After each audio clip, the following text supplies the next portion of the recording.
The first strike. Captain Sarah Chen stood at the observation deck of New Horizon Colony, watching the sunset paint Mars' rusty surface in deeper shades of red. After 3 years of establishing humanity's first extraterrestrial settlement, they had finally achieved a stable ecosystem.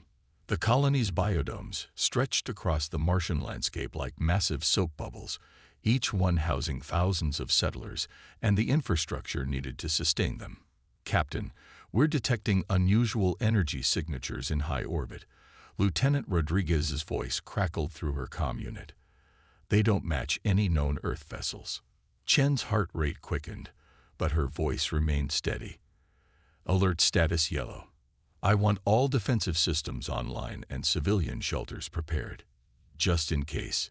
Before Rodriguez could acknowledge the order, the sky erupted in brilliant purple light. Massive ships, their hulls gleaming like polished obsidian, emerged from what appeared to be tears in space itself.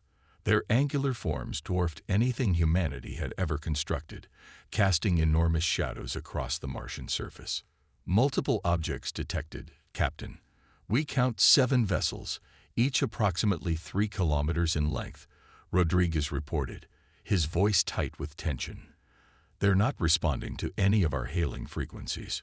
Chen activated the colony-wide communication system. "All personnel to emergency stations.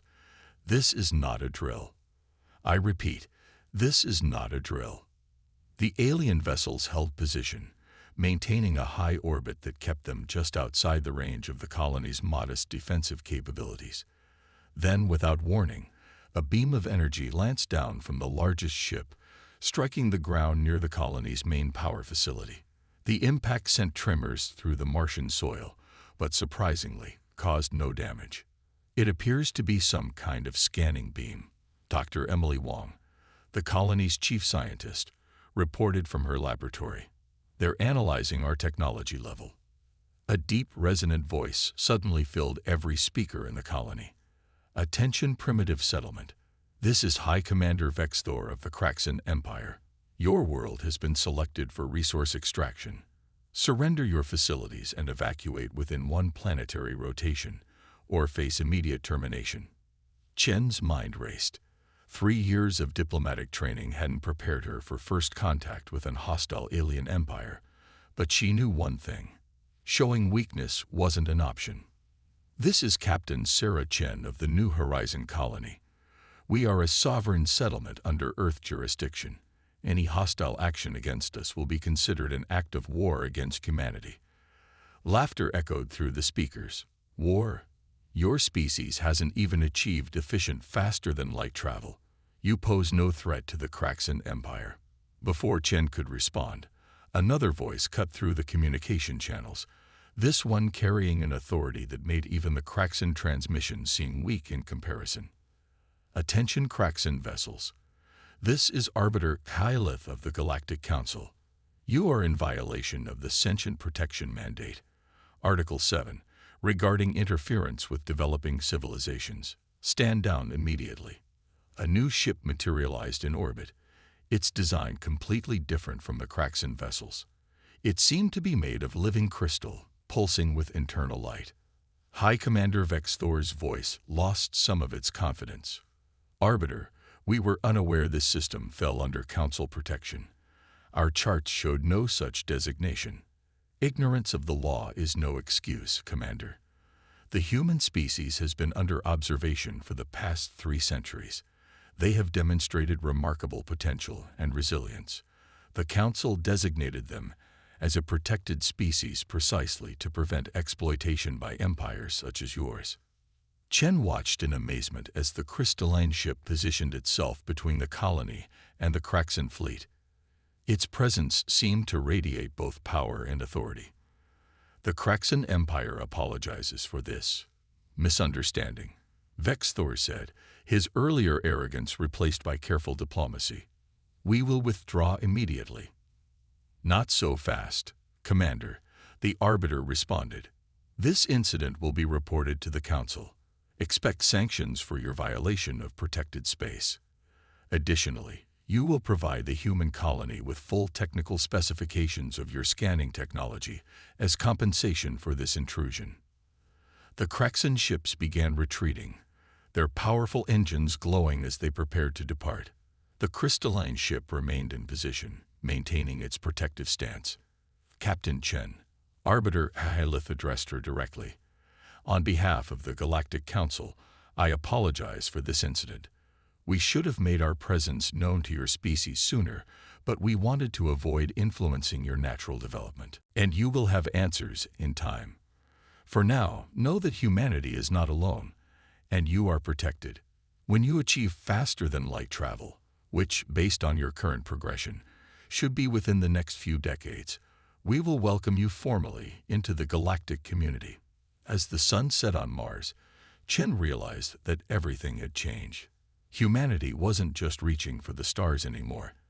They were being watched, protected, and waited for by a community of civilizations beyond their imagination. The question was, what would they do with this knowledge? In her office later that night, Chen began writing her report to Earth Command. How could she possibly convey the magnitude of what had occurred? Humanity had not only confirmed the existence of alien life, but learned they were considered special enough to warrant protection under galactic law. The implications were staggering. "Captain, Rodriguez called from the command center. You need to see this. The Kraxan data transfer is complete. Dr. Wong says, she says some of this technology could advance our scientific understanding by centuries." Chen smiled. Perhaps being considered primitive wasn't such a bad thing after all. They had time to grow, to learn, and to prepare, all while under the protection of powers they were only beginning to understand. The real challenge would be keeping humanity's notorious curiosity in check until they were ready to join the galactic community properly. But for now, they had work to do. A new chapter in human history had begun, and Sarah Chen was determined to make sure they wrote it well. Hidden strengths. 6 months after the Kraxan incident, Earth's scientific community was still processing the technological data they'd received as compensation. But Dr. Emily Wong had no time to marvel at alien advancements. She was too busy trying to save lives. A massive solar storm, far beyond anything Earth's scientists had predicted, was bearing down on Mars. The colony's shields, even with their recent upgrades based on Kraxan technology, wouldn't be enough to protect them from the intense radiation. "The magnetic shielding will fail within 20 minutes, she reported to Captain Chen, who stood surrounded by holographic projections of the approaching storm. "Even if we evacuate to the underground shelters, the radiation will penetrate deep enough to be lethal." Chen's expression remained composed, but her fingers drummed against the console. "What about the Galactic Council? Can we request emergency assistance?" "Already tried." Lieutenant Rodriguez answered from his station. "The solar storm is creating some kind of interference. We can't get a signal through the disruption." The command center fell silent as the implications sank in. Nearly 10,000 colonists relied on their protection, and all their advanced alien technology couldn't save them. Then Wong's eyes lit up. "The mining tunnels," she said suddenly. "The ones we abandoned because they were too deep and unstable." "What about them?" Chen asked. "The reason they're unstable is because they're full of magnetite deposits. If we could somehow—" "Yes, that's it." Wong's fingers flew across her tablet. "Captain, I need every piece of electrical equipment we can spare, especially electromagnets and power cells. And I need them now." Chen didn't hesitate. "You heard her. Strip whatever we don't absolutely need. Priority 1. What followed was a masterclass in human improvisation. While the storm approached, colonists worked frantically to create a makeshift electromagnetic network throughout the abandoned mining tunnels. They couldn't stop the storm, but maybe they could redirect its fury. "The concept is simple," Wong explained as they worked. "We're creating an artificial magnetosphere. The natural magnetite deposits will amplify our electromagnetic field. It won't be pretty, but it might be enough to deflect the worst of the radiation." With less than 5 minutes remaining, They activated their jury-rigged defense system. The power draw was enormous, causing brownouts across the colony, but the electromagnetic field sprang to life. They watched in tense silence as the storm hit. The sky turned an apocalyptic red. Electricity crackled through the atmosphere, and radiation levels began to spike. But where the deadly particles met their makeshift magnetosphere, they were deflected, channeled away from the colony by their patchwork of human ingenuity and natural minerals. "It's working," Rodriguez called out, monitoring the readings. Radiation levels within tolerable limits. They maintained their shield for 6 hours as the storm raged overhead. When it finally passed, leaving their equipment smoking and their power reserves nearly depleted, a new signal cut through their communications. "New Horizon Colony, this is Arbiter Paxilith. We detected the Class 9 solar event and came as quickly as possible. Do you require emergency evacuation?" Chen smiled tiredly. "Thank you, Arbiter, but we managed to weather the storm. Though we wouldn't say no to some help restoring our power systems." There was a pause before the Arbiter responded.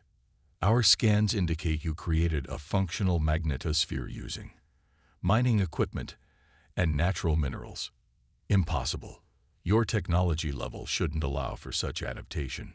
"Never underestimate human creativity under pressure," Wang said proudly. "Sometimes the simplest solutions are the best ones." "Remarkable." The Arbiter's voice held new respect. "The Council will be very interested in your methodology. This could help protect colonies on thousands of worlds that lack natural magnetic fields." As the crystal ship descended to assist with repairs, Chen watched her people already starting to document and improve upon their emergency solution. Humanity might lack the advanced technology of other species, but they had something equally valuable: the ability to think outside conventional boundaries and adapt with whatever tools were at hand. The Arbiter's vessel landed near the colony, and for the first time, they saw one of their galactic protectors in person. Paxilith was a being of translucent crystalline structure, internal lights pulsing in patterns that seemed to correspond with speech. "Your solution was unorthodox, inefficient, and by all rational analysis, should not have worked," Paxilith stated, examining their makeshift electromagnetic network. "Yet it did, and in doing so, you've demonstrated exactly why the Council maintains such interest in your species." "What do you mean?" Wang asked, unable to contain her curiosity. Most advanced civilizations would have considered their options, concluded nothing could be done, and accepted their fate. You humans, you refuse to accept impossible situations. You take what's available and make it work, even when all logic says it shouldn't. This adaptability, this stubborn determination to survive and thrive, it's rare in the galaxy. Chen thought about this as they began repairs. Humanity's greatest strength wasn't their technology or their intelligence, but their refusal to give up, their ability to improvise, and their determination to protect their own. These qualities, it seemed, were just as valuable as any advanced technology. As news of their achievements spread back to Earth, humanity began to understand their place in the galaxy a little better. They weren't just being protected because they were primitive. They were being protected because they had potential. The kind of potential that could one day change the galaxy itself. "Dr. Wang," Chen said as they watched the crystal ship depart, "I think it's time we took another look at that Kraxin data. But this time, let's see how we can improve upon it, not just replicate it." Wang grinned. "Already started, Captain. After all, we wouldn't want to disappoint our new friends in the Galactic Council, would we?" The Mars colony had survived its first major crisis since first contact, and they'd done it their way, with human ingenuity and determination. It wouldn't be the last time they surprised their galactic observers, but it was perhaps the most important.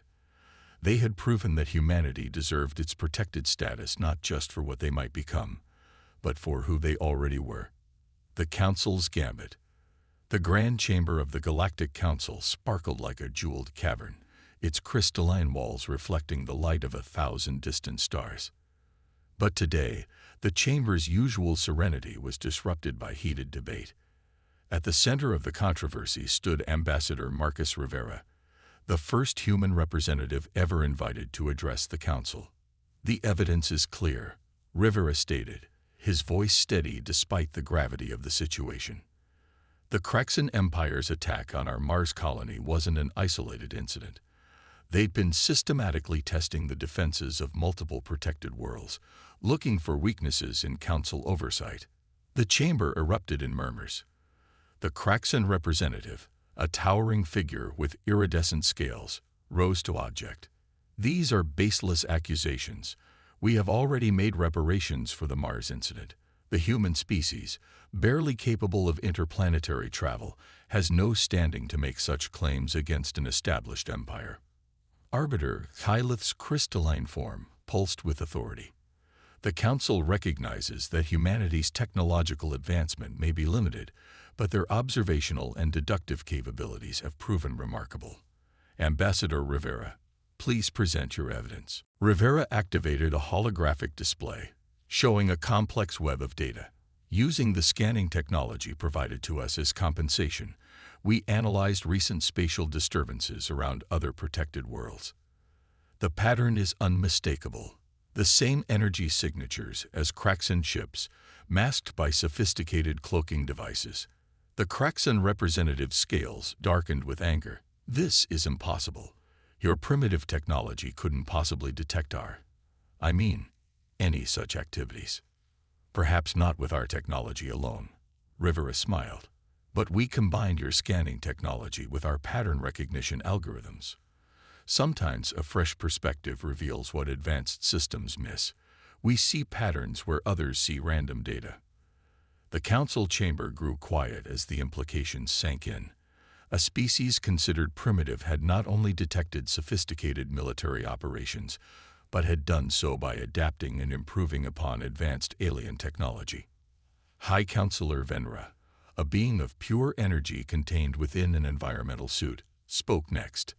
"This is troubling indeed. Ambassador Rivera, why bring this to the full council? You could have reported these violations through standard channels." Rivera's expression remained diplomatic, but his eyes held a hint of steel. "Because humanity wishes to propose a solution. We request permission to establish a network of observation posts throughout protected space. Not staffed by humans, we acknowledge our technological limitations, but designed by us, using our unique approach to pattern recognition." "Preposterous," the Kraxan representative thundered. "They seek to extend their influence beyond their system." "On the contrary," Rivera countered, "we propose that these posts be operated by Council forces. We merely offer the detection systems and analytical algorithms. Consider it our contribution to galactic stability while we continue our technological development." The chamber erupted in discussion. The idea was unprecedented, a protected species offering innovation to their protectors. Yet the evidence of Kraxan violations was compelling, and humanity's recent demonstration of problem-solving abilities on Mars had caught the Council's attention. Arbiter Axylith raised a crystalline appendage for silence. "The human proposal has merit. Their unique perspective could strengthen our protective networks. However, this would require unprecedented access to Council technology to implement." "We understand the risks," Rivera acknowledged. "That's why we propose a compromise. Let us establish a joint development facility on Mars. Council scientists working alongside human researchers, combining our different approaches. We have much to learn from you, but perhaps you have something to learn from us as well." The debate continued for hours, but in the end, the Council approved the proposal with a significant majority. The Kraxan representative stormed out of the chamber, but not before Rivera noticed their scales had taken on a distinctly worried hue. Later, in a private chamber, Arbiter Hylith confronted Rivera. "You manipulated this situation quite skillfully, Ambassador. You used the Kraxan violations to gain Council approval for something far more significant, official technological cooperation." Rivera's diplomatic mask slipped slightly, revealing a satisfied smile. "We learned from the best, Arbiter. The Council's own laws state that protected species must be allowed to develop naturally, but they say nothing about what happens when that species voluntarily seeks collaboration. Clever. Kylith's crystalline form sparkled with what might have been amusement. You found a way to accelerate humanity's development while simultaneously strengthening the Council's protective capabilities. The Kraxan Empire won't soon forget this defeat. That was the point, Rivera admitted. They thought our technological limitations made us weak. We proved that innovation and strategy can overcome raw technological advantage. Now they'll think twice before threatening any protected world.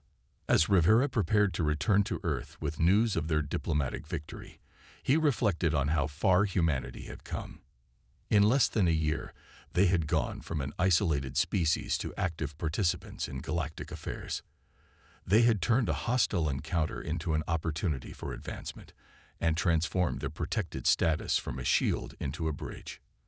The Joint Development Facility on Mars would become a symbol of this new era, a place where human ingenuity would meet galactic technology, creating solutions that neither could achieve alone. Humanity had proven that they deserved their place among the stars not because of their technology, but because of their ability to see possibilities where others saw limitations. As his transport prepared to depart, Rivera received one final message from Arbiter Kylith. The Council has officially designated humanity as a Category Alpha protected species, not just for what you might become, but for what you already are. You've taught us that true advancement comes not just from technology, but from the wisdom to use it in new and unexpected ways. Rivera smiled. Sometimes the best way to prove your worth wasn't to fight the system, but to make yourself indispensable to it. Humanity had done exactly that, and the galaxy would never be quite the same. Proving ground. Dr. Emily Wong never imagined she'd be standing in the control room of a joint human-alien research facility on Mars, let alone leading a team to prevent an impending galactic catastrophe. Yet here she was, surrounded by some of the most brilliant minds from a dozen different species, all focused on a holographic display showing the approaching stellar anomaly. The void storm will reach the Centauri sector within 48 hours, announced Corell, a quantum physicist whose body existed partially in another dimension. Our calculations suggest it will consume everything in its path, converting matter into null space. The void storm had appeared 3 weeks ago, a phenomenon never before encountered in recorded galactic history. It had already devoured 2 uninhabited systems, and its next target contained 3 populated worlds under Council protection. Traditional containment fields have proven ineffective, reported Kylith, who had personally overseen the failed attempts to stop the anomaly. The storm simply absorbs the energy and grows stronger. Wong studied the data streams, her mind racing. The joint facility had given her access to technology she'd only dreamed of, but right now, she was thinking about something much more basic. "Show me the storm's expansion pattern again," she requested. The hologram zoomed in, displaying the void storm's growth over time. Most of the alien scientists saw chaos, but Wong recognized something familiar. "It's behaving like a forest fire," she said suddenly. The alien scientists turned to her in confusion. Corell's partially visible form flickered. "Please explain this comparison." "On Earth, we sometimes fight fire with fire," Wong explained, moving to the central console. "When a wildfire approaches, we deliberately burn the area ahead of it, creating a zone where the main fire can't find fuel. The void storm is consuming energy and matter to grow. So what if we give it nothing to consume? Creating an artificial void to stop a void storm." Kylith's crystalline form pulsed with skepticism. The energy requirements would be enormous, and the risk of losing control. "We don't need to create a perfect void," Wong argued, "just a zone of minimal energy state. Look at these readings. The storm passes through areas of higher energy first, like a fire seeking fuel. If we can create a low-energy barrier..." The concept sparked intense debate.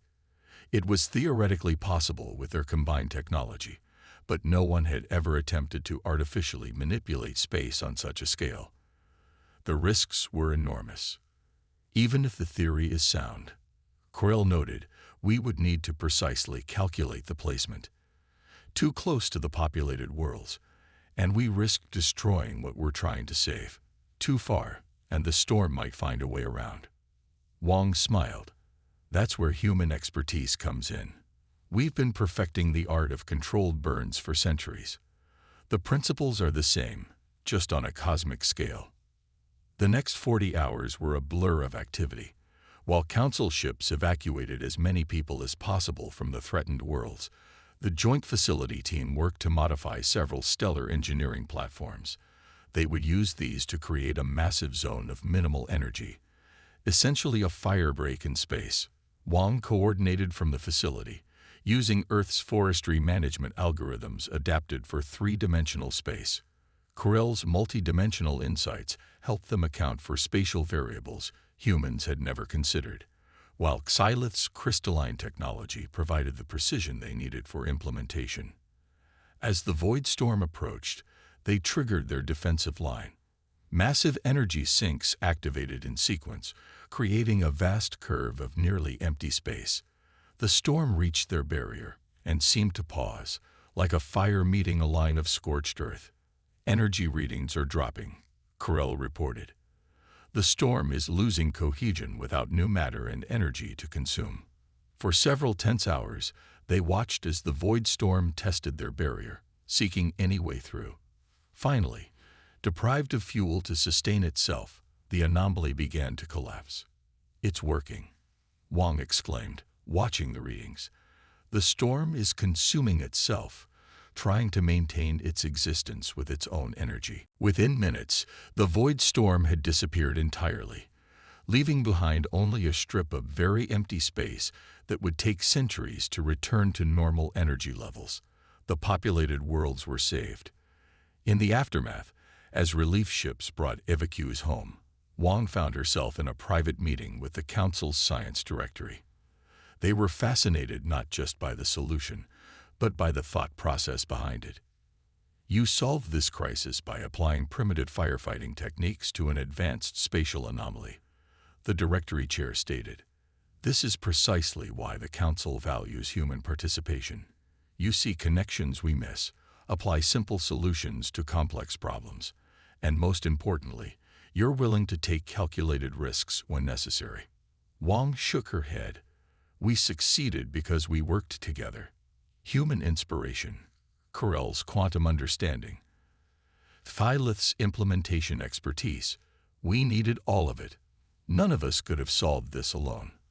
Precisely, the chair agreed, which is why the Council has approved the expansion of the Joint Facility Program. We will be establishing similar facilities on 10 more worlds, each combining human innovation with advanced alien technology. As Wang left the meeting, she passed through the facility's main research floor.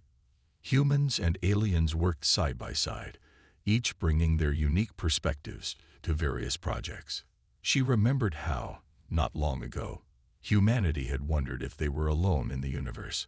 Now they were helping to protect it. The void storm crisis had proven something important. Humanity's protected status wasn't just about keeping them safe until they developed advanced technology.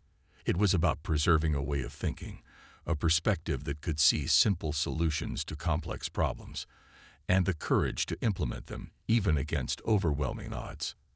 As she returned to her lab, Wang smiled at the sight of a young human intern explaining the concept of a lever to a fascinated group of alien scientists. Sometimes the oldest, simplest ideas were exactly what the galaxy needed. New dawn. 10 years after the first Kraxan incursion at Mars, humanity stood at a crossroads. The joint research facilities had exceeded all expectations, producing innovations that benefited both humanity and the wider galactic community. But now, Earth scientists had achieved something unprecedented. They had developed their own faster-than-light drive, years ahead of the Council's projections. Captain Sarah Chen, now Admiral Chen, stood aboard the Earth's first FTL-capable vessel, the ESS Horizon. The ship represented a unique fusion of human ingenuity and alien technology, but what made it special wasn't its ability to travel faster than light. It was how it achieved that feat. The human approach to FTL travel is unorthodox. Arbiter Hylith observed, their crystalline form reflecting the bridge's lights. Most species develop quantum tunneling or space-folding technology. You've essentially created a way to surf gravitational waves. We took inspiration from ocean waves back on Earth, Chen explained. Our ancestors learned to cross vast distances by understanding and working with natural forces rather than trying to bend space itself.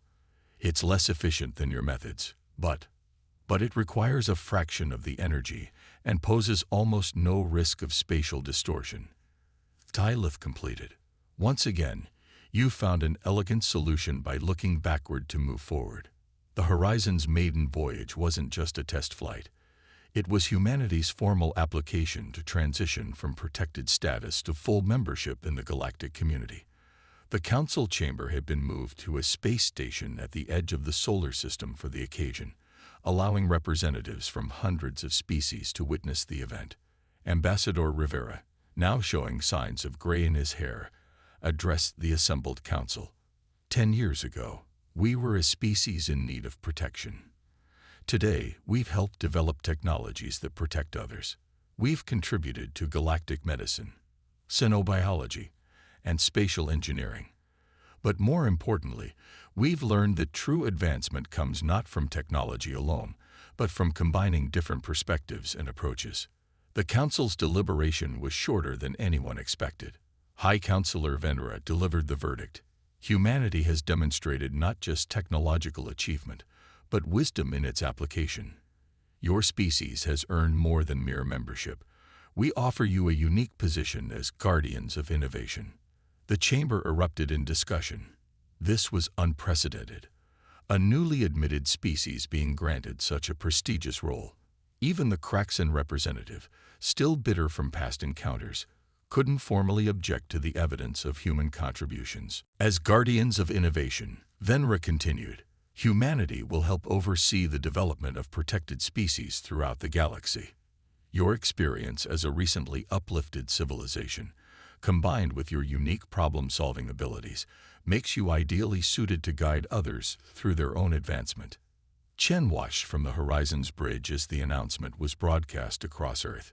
Humanity had come full circle, from a protected species to protectors themselves. But their greatest challenge lay ahead. There are 17 developing civilizations currently under Council protection. Ilith informed her.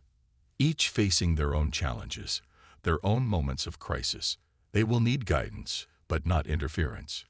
Protection, but not suppression of their natural development. Just as you did for us. Chen smiled. We learned from the best. The Horizon's first official mission would be a tour of these protected worlds, not to reveal themselves, but to help establish the observation and protection networks that would help these species develop safely. They would use their own experience to ensure that each civilization had the chance to develop their unique perspectives and solutions. Some on the Council wondered if giving humanity this role was wise. Tylith admitted as they prepared to depart. They argued that your species is still too young, too untested. And what did you tell them? Chen asked. I reminded them of something Dr. Wong once said. Sometimes the best solutions come from those who still remember what it's like to struggle. Your species hasn't forgotten its roots, its challenges, its moments of crisis and triumph. That memory, combined with your innovative spirit, makes you perfect for this role. As the Horizon prepared for its first FTL jump, Chen reflected on their journey. From a colony under attack to advisors helping guide the development of other species, humanity had proven that their greatest strength wasn't their technology or their intelligence, but their ability to find new ways forward while remembering where they came from. All systems ready, Admiral, her crew reported. The bridge was a testament to human-alien cooperation, with interfaces designed to accommodate multiple species working together. Then let's make history, Chen commanded. Again, the Horizon's engines hummed to life, creating a harmonious resonance with the gravitational waves of space itself. As they accelerated past the speed of light, Chen thought about all the developing civilizations out there, each with their own potential, their own unique perspectives to offer the galaxy. Humanity had learned that being protected didn't mean being powerless. It meant having the opportunity to grow, to learn, and to become something greater than anyone had imagined. Now they would pass that lesson on to others, helping to forge a galaxy where innovation came not just from advanced technology, but from the combination of countless unique approaches to solving the universe's challenges. The age of human protection was over. The age of human guardianship had begun.